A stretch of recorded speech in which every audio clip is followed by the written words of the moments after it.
the man, may edad ka na, marami pa ring oras para gumawa, magsabi ng mabuti. Ang old age nga, ang pinakamagandang panahon para ituwid ang mga liko, itama ang mga mali, at tapunan ng liwanag ang mga madidilim na bahagi ng ating nakaraan. When you worry too much, baka kulang sa pananalig. Perhaps you're lacking in faith. Sa Matthew 8:24-26, without warning, a furious storm came up on the lake so that the waves swept over the boat. But Jesus was sleeping. The disciples went and woke him, saying, "Lord, save us. We're going to drown." He replied, "You of little faith, why are you so afraid?" Then he got up and rebuked the winds and the waves, and it was completely calm. Well, actually, rational naman at valid yung fear nila dahil malakas ang bagyo, sinasalanta ng bagyo at ng mga waves at mga alon at hangin yung kanilang sasakyang pangdagat. Hindi naman imposibleng matakot ka nun at hindi naman yun unreasonable. Pero nakita natin yung statement ng Panginoong Hesus dito. He equated fear with lack of faith. Kaya pag marami tayong mga takot at kinakatakutan, ang dapat nating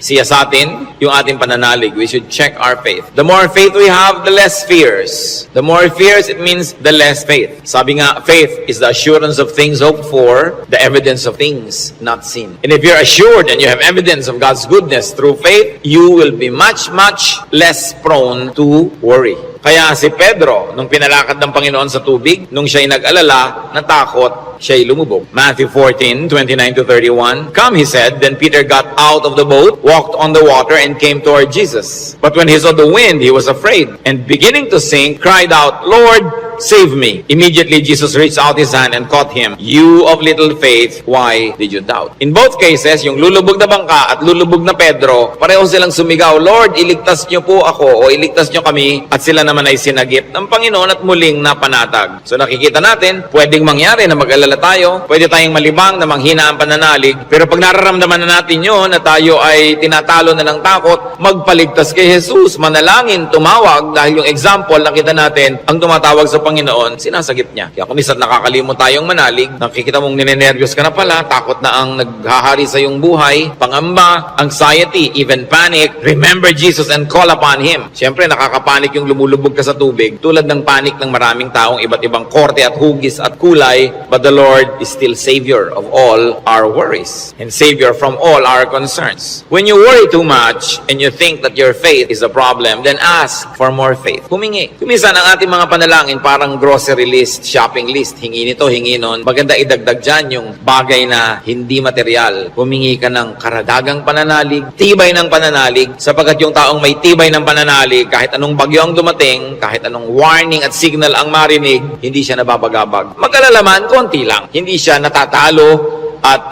hindi siya nasasakal ng takot. Kaya ang sabi ng mga apostles sa Luke 17:5, increase our faith. Yan ang panalangin nila sa Panginoong Jesus. Sapagkat napatunayan kulang ang pananalig nila, ang diningin nila, dagdagan yon. It is very important for us to practice faith. Habang ito'y pinapractice mo, you put it to use, lalong tumitibay, lalong lumalalim ang ating pananalig. Kung tayo mapag-alala, baka kulang sa kaalaman sa mga pangako at salita ng Diyos. Kung alam kasi natin ang mga pangako at salita ng Diyos, halos lahat ng concern natin covered. And I dare believe every concern is covered. Nung nananalangin itong sa Solomon sa Panginoong Diyos, masdan natin ang kanyang paggunita sa mga pangako ng Diyos sa langit. 1 Kings 8:25. Now, Lord, God of Israel, keep for your servant David, my father, the promises you made to him when you said, you shall never fail to have a man to sit before me on the throne of Israel. If only your sons are careful in all they do to walk before me as you have done. And now, O God of Israel, let your word that you promised your servant David, my father, come true. Malakas ang loob nitong Solomon na humingi sa Diyos sapagkat alam niya ang pangako ng Diyos sa kanyang tatay na si David. Kaya sabi niya, yung mga ipinangako niyo po sa ama ko, tuparin niyo, O Diyos. At pagka ang Diyos ay nilalapitan natin, na ang daladala natin ay yung pangako niya mismo at salita niya, ay nakakatiyak tayo na yun ay i-honor. Because God will always honor His word. Solomon, knowledgeable of God's promises to his father, claims it. So it's important for us, bago dumating ang worry, bago dumating ang fear, to know, then to claim and apply God's provision. Hindi kung kailan ka na nag-aalala at natatakot, doon ka pa maghahanap at mag-aaral, baka sa kalituhan mo, wala kang makita. Kaya mahalaga, mag-aral na agad. Sa uluhin ng mga salita ng Diyos, at i-quote sa sarili mo, i-quote sa pinoproblema mo, ang mga pangako niya. Bagamat kung hindi mo yung nagawa at may problema ka na, tagahanap ka pa rin, kapag Kapakipakinabang pa rin yun. Pero tiyak na kapakipakinabang lalo kung ginagawa natin before the need arises. Psalm 119 verse 50, sa lahat po ng mga nagdurusa, nahihirapan, memoryahin nyo itong verse na to, alalahanin, gunitain, anumang wika. My comfort in my suffering is this: your promise preserves my life. 5 very big words here. Suffering. Namnamin natin ang Psalm 119:50, sabi, my comfort is my suffering. So unang-una, suffering. Pagka atin pong inalala yan, there is suffering. We all go through suffering, pero sabi niya, my comfort in my suffering. Bawat suffering,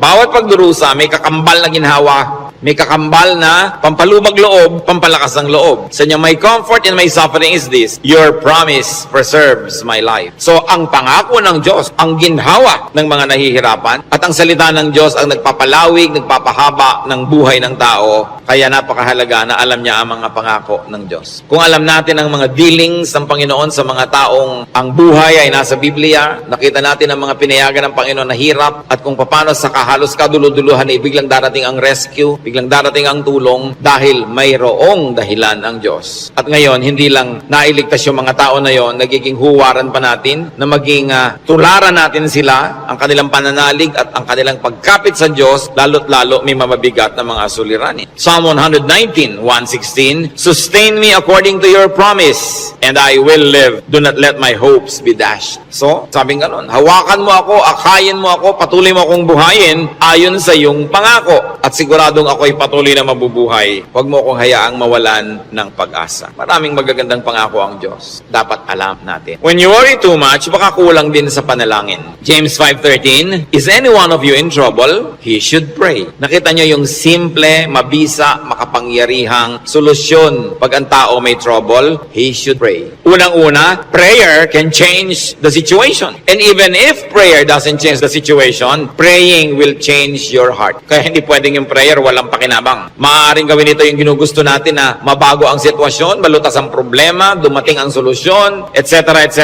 O kaya hindi man ganon, nabago naman ang pananaw natin, nabago ang ating pag-iisip, ganun pa rin ang bunga, tumahimik ka. Ang mahalaga naman sa tao, yung payapa siya. Yung tahimik ka kahit may problema, kahit nga hindi masolve yan, tahimik ka pa rin. Daig mo pa yung nasolve yung problema, pero magulo pa rin siya ang isip niya. Kaya ang mahalaga yung kalooban. At napaka-importante nito mga kapatid, tandaan natin, hindi ninyo kayang kontrolin ang mundo. Hindi ninyo kayang kontrolin ang global warming. Hindi nyo kayang kontrolin ang earthquakes. Hindi nyo kayang kontrolin ang mga political turmoils. Hindi nyo kayang kontrolin na maging sakit. Pero kaya yon ng Diyos. Kaya pag ipinapanalangin mo at inilalapit, ang laki-laki ng nagiging inhawa mo dahil alam yun ng Diyos. At kung gusto niyang baguhin yun, sinong makakapigil sa Kanya? At kung hindi niya binabago, meron siyang magandang dahilan. Manalig ka na magandang kanyang dahilan kahit kung minsan hindi naabot ng iyong isip. Pero eto pa, kung hindi mo makontrol ang mga bagay na yan at hindi kinontrol ng Diyos para sa kagustuhan mo, meron ka pang pwedeng kontrolin, kapatid, yung kalooban mo. Pag pinili mong manalig, pinili mong sumamba, at pinili mong pumanatag sa salita ng Diyos, hindi ka tatablan ng pinoproblema mo. Kaya laging kapakipakinabang ang pananalangin. So you always pray and pray and pray. Yung madalanginin, malayo yan sa pag-aalala. Lalo't ang pananalangin ay punong-puno ng pasalamat. Kasi kung nananalangin ka ng nagpapasalamat, oo nga naman, naaalala mo unti-unti na ang dami ng mga maganda sa buhay na dapat ipagpasalamat. Nababalanse ang iyong alalahanin at natutuwa ka pa kung lumaon. Ngayon, maraming ganito mga kapatid. Sobrang nag-aalala, matatakotin, nerbyoso, dahil kulang lang sa saya, kulang sa libangan o sa sarap sa buhay. Napakahalaga na ang tao ay may saya, may libangan at may sarap ng buhay. Kaya marami mga tao naghahanap ng aliw. Kung bakit marami naman sa atin, kahit nakakaranas tayo ng hirap, nagiging judgmental tayo sa mga nag-aaliw. Ano naman ang sama sa mag-aliw? Kung hindi mo ninanakawang yung aliw, wala kang pinapatay, wala kang ginagawa ng masama. Kaya pag tumatanda na ang tao, marami dyan nagkakaroon ng diversyon. Alam nyo, yung may diversyon, napakalaking blessing yan. Kasi ang daming alalahanin. Pag tumatanda ka na, nararamdaman mo na yung mga kasukasuan mo, ayaw na masyadong tumiklop o bumuka ang mga tuhod mo at mga braso. Nararamdaman mo nang mahihiluhin ka, halimbawa, lumalabo ang iyong mata, dumadami ang iyong mga sakit, at kumukonti, usually ang iyong pera. Bihira naman yung papayaman, papadami pera, no? Kadalasan papaubos, nawawala ng hanap buhay, nagre-retire, tapos ang mga mahal mo sa buhay na uubos na, ang lahat ng mga tiyo mo, magulang, ubos na, parang yung kayo kayo na lang na magkakapatid ang next in line. Dati may mga matatanda kang tinitingnan, pinagmamanuhan. Ngayon, wala na. Ikaw na lang lagi ang pinagmamanuhan. So, inisip mo, ako na kaya next. Yung lagpas ka na sa alas 12 tanghali ng buhay, yung mga nasa alas 3, alas 4:30 ka na. Alam mo yun na malapit na akong humarap sa mga katotohanan. Alam nyo yung mga ganon, sobrang magbigay ng alalahanin. At hindi naiintindihan nyo ng mga tao na hindi pa nakakaranas noon. Kaya marami sa ganong edad, mga paspiti, kung kailan pa nagkaroon ng ganong edad, machichismis pa. Ang bata-bata naman ang boyfriend ni Kumare. Kung biyuda naman siya, di ba? Kung bata ang boyfriend niya, naiinggit ka, di ba? Ang bata-bata naman ang girlfriend ni ganon, kung biyudo naman siya o wala naman siyang asawa, ano naman ngayon? If there are 2 less lonely people in the world. Do not be judgmental sa mga tao naghahanap ng saya. Kasi kadalasan, yung saya mo na lang ang nagtatawid sa'yo sa dilim ng gabi. Yung konting saya mo na lang ang nagbibigay sa'yo ng dahilan para mabuhay pa uli, para bukas o next week. Yung konting libangan mo ang nagbibigay sa'yo ng liwanag sa otherwise, ang dami-dami mo mga alalahanin sa buhay. Hindi dapat silang ginajudge. Pag may nakikita kang dalawang taong magkasama, hindi sila magkaedad, ang tanda-tanda naman ng boyfriend niya, baka naman kulang siya sa pag-ibig ng magulang nung araw. Mabutit nakakuha na ng husband, meron pang tatay. Kung minsan bonus, may lolo pa. Inggit ka, di ba? Kung minsan naman, bakit kaya ang bata-bata nang nagugustuhan nito, may edad na siya? Kung puro kapwa matanda niya ang nakikita, ang pinag-uusapan laging arthritis, blood pressure, blood sugar, mga katarata, glaucoma, nakaka-depress. Kaya kung minsan masarap kasama yung bata na walang iniisip ng mga alalahanin, puro happening at gimmick ang naiisip, nalilimutan mo mga problema mo. At yung problemang hindi nasosolve, malaking bagay kung nalilimutan man lang kahit sandali. Because you keep your sanity and you keep your cheerfulness. Mga kapatid, huwag kayong killjoy sa mga taong humahanap ng ligaya. Kasi hindi nyo naman papaligayahin Halimbawa, yung nanay nyong byuda, may boyfriend. Mano, byuda naman. Bakit sasamahan mo ba siya pag gusto niyang manood ng TV? Sasamahan mo ba siyang manood ng sunset? Hindi rin naman. Busy ka rin sa sarili mong asawa at mga anak. Tapos pinagkakaitan mo yung nanay mo, yung tatay mo ng kaligayahan. Ang mga tao kasi maraming dala, maraming problema. Matuwa tayo pag nakakakita sila ng konting itinatawid sila sa ganong mga hirap. Pasalamat ka na hindi na nga ikaw ang magtatawid at hindi na ikaw yung kailangang laging nandoon. People have needs. Kaya kailangang maging maunawain. Kaya kung marami tayong mga alalahanin, baka kulang ka lang sa entertainment. Hindi naman masama yung entertainment Basta wala kang binibreak na law of God. Kumisa kasi yung mga relihiyoso kung bakit galit na galit sa mga tao. Hoy, alam mo, Christian na Christian si nakita ko siyang nagbingo. Kung lumigaya ba siya, hindi naman ninakaw sa iyo yung pantaya.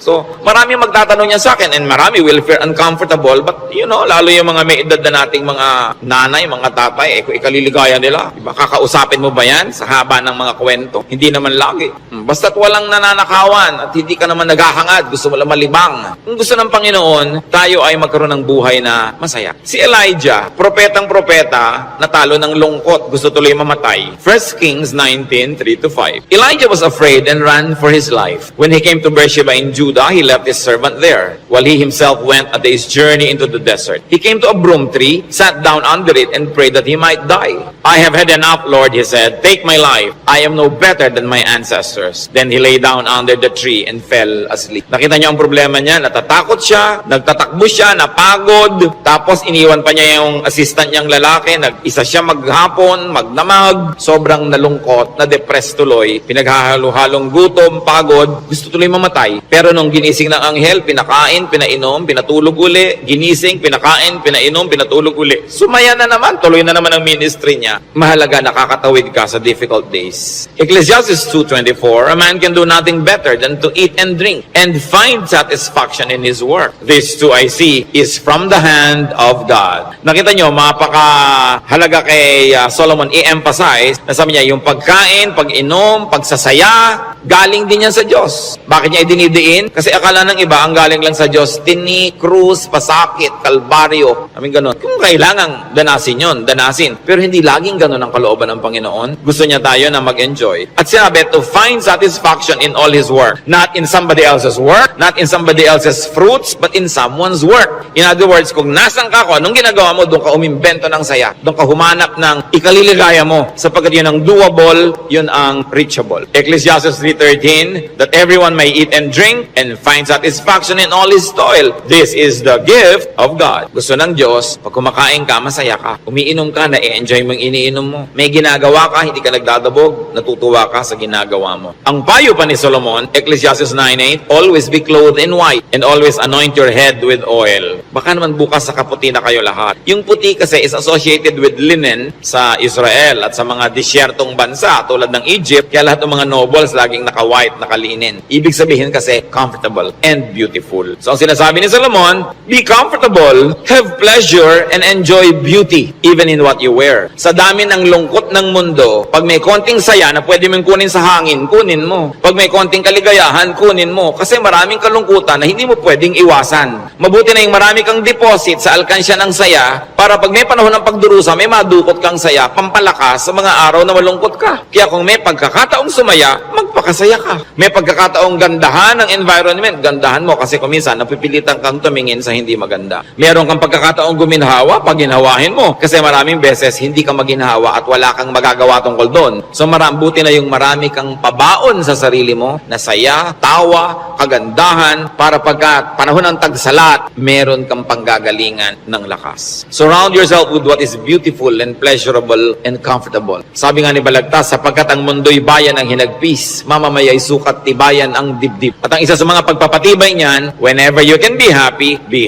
so that when sadness that cannot be avoided comes, then you are well equipped because yung balance mo, kahit ma-withdrawan ng lungkot, yung sayang nakatago, ang balance mo, marami pa ring sayang natira. Kaya ministry natin mga kapatid na magpasaya rin sa isa't isa, hindi magpalungkot. Hindi may nagsasaya, maiinis ka. May nagkakakanta ng I Did It My Way, babarilin mo. Hayaan mo siya magkakanta. Alam mo ba kung anong problema niya sa buhay? Baka kailangan niya ang kidney transplant. Baka yung asawa niya may cancer. Baka ang mga anak niya walang pangmatrikula. At gusto na niyang tumalon sa ilog na walang tubig dahil El Nino. Kaya ang laki ng problema. Tatalo ka sa ilog, di ka malulunod. So malaking problema yun. So kumanta na lang siya ng I Did It My Way kahit wala sa tono. Babarilin mo pa. Surviving na nga yung tao. Marami sa atin, they're just trying to survive. Kung minsan nagdadamit ng akala mo payaso o Santa Claus o snowman, hindi mo siya maintindihan. Pero kung nagpapaligaya pa sa kanya, hindi naman ninakaw sa iyo yung suit niya, anong paki mo? Hayaan mo siya, masaya siya. Hindi natin dapat ginadjudge yung kapwa according to our standard. Ako, hindi ko isusuot yan. Siguro, kontento ka sa buhay mo ngayon, masaya ka. Iba ka may hinahanap siyang ligaya na hindi mo naman ibibigay. Ano ngayon kung gano'n ang suot niya? Mahalaga sa spiritualidad, ang tunay na spiritualidad, ang bunga niyan mga kapatid, kabaitan sa kapwa. Kung hindi ka mabait, kahit sa ulo mo yung buong Biblia, sayang lang. Para ano? When you worry too much, baka sobra ka ng pakikinig sa balita. Bad news. Yung makinig sa balita, manood ng primetime TV, garantisado lulungkot ka. Kung hindi ka naman mawala ng ganang kumain dahil oras ng hapunan. Babae, tinadtad, sinigan, inilagay sa drum, nilagyan ng semento, hinulog sa dagat. Gusto niyo bang panghimagas yan sa inyong paghahapunan? O kaya appetizer, kung late kayo wala kayong mapapala kapapanood yan. Hindi niyo naman kailangan malaman. Nananakot lang para bumenta. Siyempre, because bad news is good news in journalism. Ibig sabihin, papansinin ng tao. Pag nagpapakinig ka sa mga El Nino, La Nina na yan, mga earthquake, takot ang aabutin mo. May magagawa ka ba dyan? Ikaw ba si Bernardo Carpio? Sige, pigilan mo ang paggalaw ng lupa para huwag lumindol. Kaya mo ba yan? So yan ang mga takot na hindi mo naman kailangang entertainin kasi wala ka naman magagawa tukol dyan. Kaya manalangin ka. Yan sabi, pray, pray, pray. Siyempre, marami pang nananakot ay padami na ng padami ang tao sa mundo. Actually, pag nag-aeroplano kayo, makikita nyo, ang dami pang lupang walang laman eh. Nagkakagulo lang yung mga tao sa mga bayan-bayan at crossing. Pero ang dami pang maluwag. Napakarami ka lang siksikan kasi because of the imbalance ng economy. Natatakot ang mga tao na mauubos na daw ang langis. Actually, mga daang taon pa yan bago maubos. At hindi pa nga nauubos sa kakaimbento na ang tao ng mga bagong alternative sources of energy. Ang tao kasi fearfully and wonderfully made by God. We were made wonderfully. People will find a way as life finds a way. Sabi niyo ba, papangit na ang buhay? Hindi totoo yun. Tingnan nyo lang ang cellphone na hawak nyo o nasa bag nyo, malalaman nyo umasenso ang buhay. Nung araw, mayayaman lang ang mga may telepono. Yung halos gumapang ka sa lupa, kumatok, pwede po bang makitawag, Mrs. Cruz? Diba? Dahil sila lang ang may telepono, siya naman may rollers pa. Mamaya, ngayon kahit balot vendor, may cellphone. Di pa ba yan asenso ng humanidad? Ang mga pharaoh, ang mga Roman emperors, ngayon nahuhukay mga bangkay nila, simpleng abscess lang ng bagang namatay. Appendicitis namatay. Ngayon, routine na lang yan. Diba? Routine. Ang dati nating presidente, Manuel Quezon, namatay sa tuberculosis. Ngayon, nagagamot na yan. In other words, nag-i-improve ang science, nag-i-improve ang technology. Natututo tayo ng green architecture, green lifestyle. So natin parumi ng parumi ang mga ilog, buti pa ng araw na malilinis ang ilog natin. Lilinis din yan kasi magigising din tayo sa katotohanan na walang kwenta ang maruming ilog. Yung dating karumi-ruming ilog sa Singapore, ngayon ang linis-linis na, ang dami na uling isda. Ganon din naman sa Stockholm, sa Sweden. Sa gitna ng city, ang linis ng ilog, may mga nangingisda, kinakain nila yung isda. Dati daw yung parang Pasig. In other words, ang tao kasi natututo. Matututo. Di mag-a-adjust tayo eh. Nagkakaroon ng maraming research sa siyensya. Di ba kahit nga ngayon 70, mukhang 30. Napapahaba ang kabataan para mag-enjoy pa ng maraming bagay. Yung mga kulot ngayon, gusto mo tuwid ang buhok mo, bukas tuwid. Gusto mo kulot uli next week, kulot. Maraming nagagawa ang tao. Ang pagkain, nung araw nga, bago ka makakain ng palitaw, kailan magigiling ka pa ng malagkit, mga 3 oras mong ginigiling-giling sa bato. Ngayon, punta ka sa Via Mare, mamimili ka ng lahat. Parang piyesta araw-araw. Maraming tao nung araw, pagka piyesta lang nakakakain ng lechon o kaya ng karne. Kasi hindi naman available. Pero ngayon, pipiliin mo pa. Puro leg ba, puro likod, puro napipili. Ang trend ng buhay, pag tinan nyo mga kapatid, papaganda. Huwag kayo nawawala ng pag-asa at huwag kayo nagpapalungkot dyan. Kasi God is in control. Ngayon, pag nagpapapakinig kayo din sa mga prophet of doom, sa sobrang prophecy, lulungkot din kayo. Diba? Ang alam natin, ang ending ng lahat ng prophecy, darating ang Diyos o babalik tayo sa Diyos, o alam mo nang mauna doon, yung pa rin ang tunay na ending, no matter what the detail. Kaya nang ating dapat bigyan ng pansin. We romance the past too much. Laging the good old days, the good old days. Sabi ni Solomon sa Ecclesiastes 7:10, do not say, why were the old days better than these? For it is not wise to ask such questions. Huwag kayong magdrama-drama, laging yung hinahanap yung kahapon ng araw. Yung nung araw, nasasakay ka halimbawa sa bus, talagang yung buhok mo hinila na ng lahat ng hangin bago ka makarating sa Maynila. Yung the good old days ba yun? Na para ka magkaroon ng ice cream, gagawa ka? Good old days ba yun? Marami tayong hindi ina-appreciate sa present, sa accomplishment ng humanidad at ng kabihasnan because we romance the past too much. When you romance the past, you will be sad. When you worry about the future, you will be afraid. You know what God wants you to do? Enjoy the day. Enjoy the moment. Yan ang payo ni Jesus. Sabi niya, do not worry about tomorrow. Tomorrow will worry about itself. Let the day's own trouble be sufficient for the day. Yung iba naman, kaya nagwo-worry, sobrang daming alam. Kaya ang sabi sa Ecclesiastes 7:16, do not be over-righteous, neither be over-wise. Why destroy yourself? Habang marami kang nire-research, maraming inaalam na hindi mo naman talaga kailangan sa pang-araw-araw na buhay mo, dadagdagan lang ang alalahanin mo. And sometimes, even in religious studies, ganyan yan. Marami ngayong mga TV networks nagpapakute para makakuha ng audience, mapanood. Walang ginagawa kundi siraan ng Diyos, siraan ng Biblia, guluhin ang pananalig ng mga nananalig. Tapos pag naman nanood ka ng nanood, nakinig ka ng nakinig, ang ending mo ngayon, malilito ka. Hindi ka ngayon makatulog.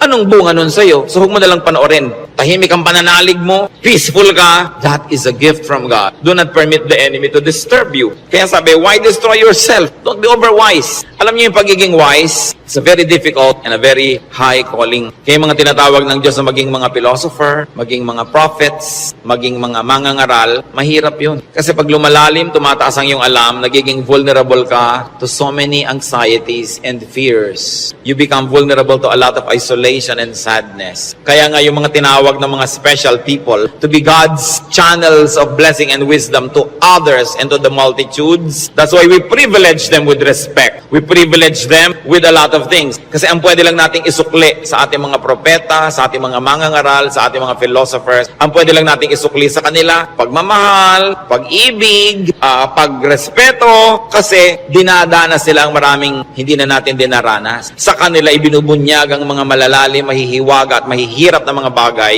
para maipaliwanag nila sa mga ordinary mortals like you and me. Kaya mahirap yan. Marami sa mga propeta, marami sa mga great artists, marami sa mga great achievers, great thinkers are tormented by their spirits and in their spirits. Kasi they become sensitive to many things. Kaya napakasarap ng buhay ng mga taong regular lang. Kung minsan naiinggit ka doon sa sobrang dunong, sobrang galing, kaya mo bang buhatin ang bigat ng karunungan? Mahirap yon. Yung may ipabigay sa iyo ang Diyos, sasabihin ng Diyos, ipamigay mo na yan dyan sa mga tao, hindi siya madali. Kaya kung minsan may eccentric behavior, no? Yung mga great artists na hindi nauunawa ng mga karaniwan tao. Basta tayo mga kapatid may hindi nauunawa, huwag nyo i-judge. Sikapin niyong unawain at kung hindi niyo man lang maunawaan, at least leave it alone. Huwag niyong siraan, huwag niyong pintasan kasi hindi niyo alam. At pasalamat kayo, hindi kayo yun. Ngayon, we avoid extremes because extreme behavior and extreme thinking also leads to a lot of worry. Ecclesiastes 7:18, the man who fears God will avoid all extremes. Gumigitna ka lang, bumabalansi ka lang para tahimik ang buhay mo. Ecclesiastes 12:12, be warned, my son, of making many books there is no end, and much study wearies the body. Lalo ngayon, ang daming choices. Nung araw, 3 lang ang channel sa TV. Ngayon, daan-daan ang channel. Ang dami mong choice. Kaya wala ka ng mabuong programa. Marami ka kasing choice. Nung araw, pagkahapon, basta mga aninong gumagalaw. Yun lang ang mapapanood mo. Mga lumang pelikula. Wala ka ng maraming choice. Kuminsan, tahimik pa yun eh. Umorder ka sa restaurant ng tea. Nung araw, pag umorder ka ng cha, etong cha. Ano pong tea? Ang daming tea. Alam niyo, mamahit 100 yung papapiliin sa inyong waitress. Pagkatapos papapiliin ka pa kung hot o cold. Tapos papipiliin ka pa kung natural o ganit. May sugar o without. Pag may sugar,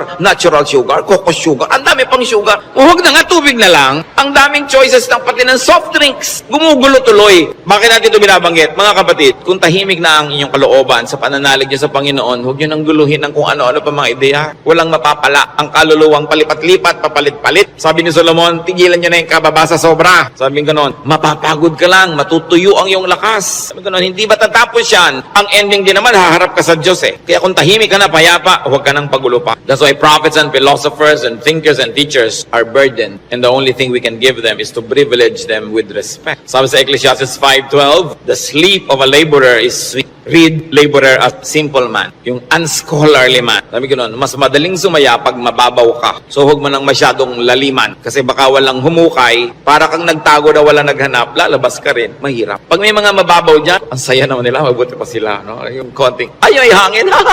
Hangin lang, tumatawa. Kesa naman ang tali-talino mo, wala na makapagpatawa sa'yo. Mas mahirap yun. When you worry too much, baka kulang ka lang sa food or drink or chemical balance. Tulad ng pinag-usapan natin. No? Kaya yung propeta, pinakain ang anghel sa 1 Kings 19:7-9 at guminhawa na siya nung siya kumain at nakainom. Baka sobra ka nagda-diet, kulang ka na sa vitamina, kulang ka na sa minerals, kulang ka na sa nutrients, kaya ka pala malungkot. Ang bewang mo nga, di ba? Ang liit-liit, pero ang lungkot mo naman, nakatingin ka at nakatulala, no? Sa kawalan, di bali nang lumaki ang bewang mo. Basta masaya ka. Ang mahalaga yung kalooban mong masaya ka. Kasi ang buhay maiksi. Alam nga namang ubusin mo pa sa lungkot yan. Kailangan i-maximize mo yung saya. Kaya si Timothy na laging sinisikmura, sabi sa kanya ni Paul sa 1 Timothy 5:23, stop drinking only water and use a little wine because of your stomach and your frequent illnesses. So kulang siya sa chemical balance. Binabalanse. The Lord Jesus' prescription against worry, Matthew 6:26-34. Sabi niya, look at the birds of the air. They do not sow or reap or store away in barn, and yet your heavenly Father feeds them. Are you not much more valuable than they? Who of you by worrying can add a single hour to his life? Sabi, ba't ka nag-aalala? Kita mo yung mga ibon, hindi naman yan nag-agriculture, pero pinapakain, buhay din yan. Mas mahalaga ka kaysa ibon. Kaya ang unahin mo, manalangin, lumapit sa Diyos, manali. Tapos marami ka pang ibang alalahanin, etc., etc.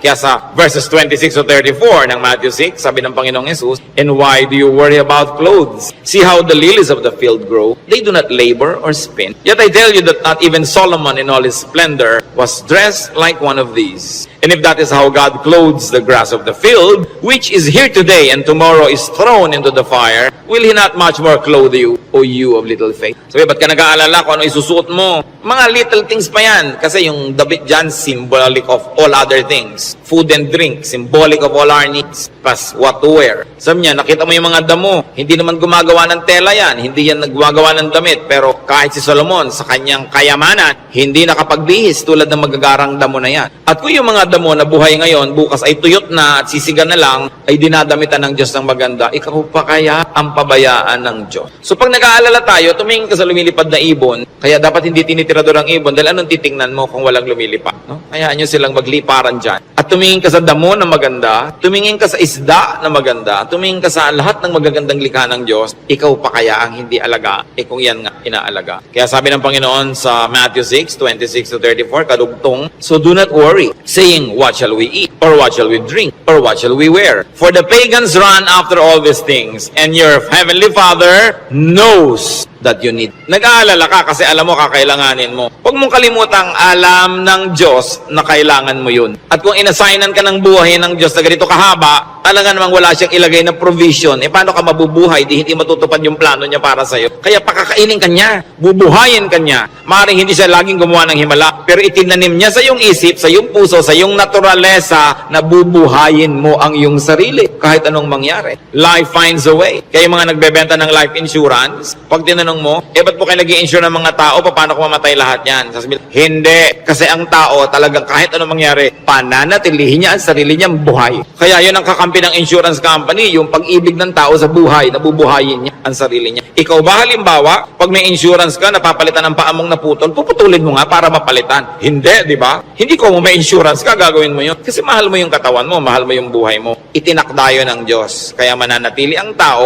under His care. It is natural to us. So why worry about global warming? Luma na yun. El Nino or La Nina or earthquakes, lalong luma na yun. No? Pag tinignan yung mga guho ng mga Roman buildings nung 2,000 taon na ang nakalipas, noon lumindol. Laging may lindol. Lagi. Buhay pa rin ang buong humanidad. No? May mga nasasalanta, pero marami pa rin nanatiling buhay. At as we always say, earthquakes don't kill, but bad buildings do. Kaya nga nagkakaroon ng kapabayaan yung mga tao. Kumisan, mapahamak tuloy. Yung mga earthquake na yan, noon pa yan, unang panahon pa. Hindi na yan bago. Sabi sa Ecclesiastes 1:9-10, what has been will be again, and what has been done will be done again. There is nothing new under the sun. Alam na yan. Nagkaroon lang kasi ng pangalan niyang El Nino kaya naging warriors tayo. Nung araw pa sinaunang panahon, hindi umuulan, yung mga tao magpoprosesyon sa mga bukid para umulan. Nangyayari na noon. Pero may bukid pa rin, may tao pa rin, dumadami pa nga. Is there anything of which one can say, look, there is something new? It was here already, long ago. It was here before our time. And if it was here before our time, it was God designed, God ordained. It is in accordance with God's will. And if God promises that He will take care of you, and He knows the natural things that will happen, God knows how to take care of His people. Yun ang dapat nating panghawakan. Hindi ka padala sa takot, sa mga sensational news. Kapatid, kung ano man ang pinoproblema mo, nandyan na yan, matagal na. Inilagay yan dyan ng Diyos. O kung hindi man,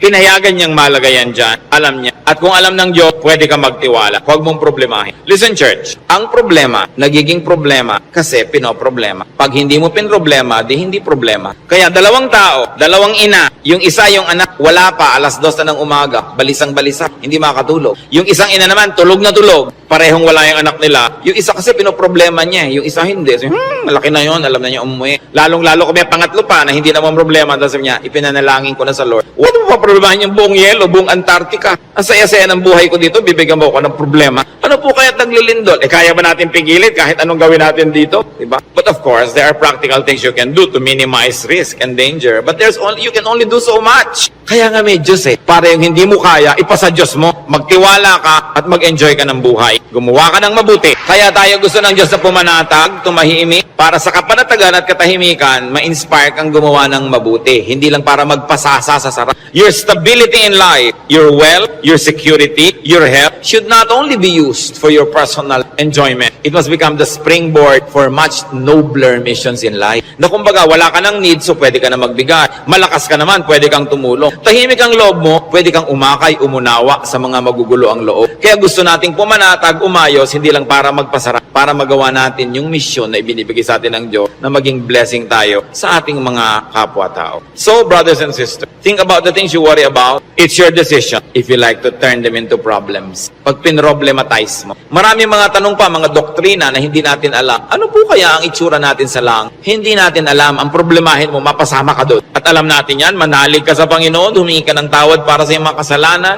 tanggapin mo si Jesus sa Panginoon tagapagligtas, at siya na ang may problema sa mga detalye. Bakit mo pinoproblema? Kahit naman tayo magtalo, mapuya, hindi natin masasagot. Ipasa Diyos ang mga bagay. Ito ang isa sa mga pinakamalalalim na regalo ng Diyos sa atin sa pananalig. Nagkakaroon ka ng kapayapa. Nagkakaroon ka ng katahimikan. Matthew 6:26-34, karagdagan. Sabi ng Panginoon, sa halip ng mga problema kayo, seek first His kingdom and His righteousness, and all these things will be given to you as well. Therefore, do not worry about tomorrow, for tomorrow will worry about itself. Each day has enough trouble of its own. Huwag laging alalahanin ang nakaraan, nakakalungkot. Kaya pag kami mga medyo senior ladies magpa-party, tapos ini-invite ako, baka ang tugtog nyo, puro 60s and 70s, ha? Ayokong pumunta. Puro na lang tayo nung high school natin, nung ganyan. Wala na ba tayong future? Puro past na lang ang pinag-uusapan. Kaya kung minsan nakakatamad na rin umatin ng mga high school reunion, walang pinag-uusapan ko din nakaraan. Mahalaga ang tao, engage niya yung today, hopeful siya about tomorrow, may mga plans siyang pinag-uusapan, hindi puro past, hindi puro lungkot. Kasi sayang ang isang araw na inubos mo sa lungkot, pwede mo namang pasaya. Okay, maganda rin naman kumisang makinig ng mga lumang tugtog, mag-alala ng kahapon, pero huwag sobra. Because when you romance the past, you will be sad. Marami pa tayong, kaya hindi pa tayo kinukuha ng Diyos. May today pa, para mabuhay tayo today. At yung bukas, hawak niya yan, hindi natin hawak. So huwag yung agawin sa Kanya. Kaya nagiging mabigat, inaagaw nyo sa Diyos yung pagbuhat sa past. Pero yung today, kayang-kaya nating hawakan sa tulong ng Diyos. Kasi ibinibigay niya sa atin yung today. So sabi niya, ang alalahanin mo lang yung today. May maiinom pa po kaya tayo, Pastor, sa 2020. Ang layo pa nun. May tubig ka ba sa bahay mo ngayon? Meron po. Masaya ka na.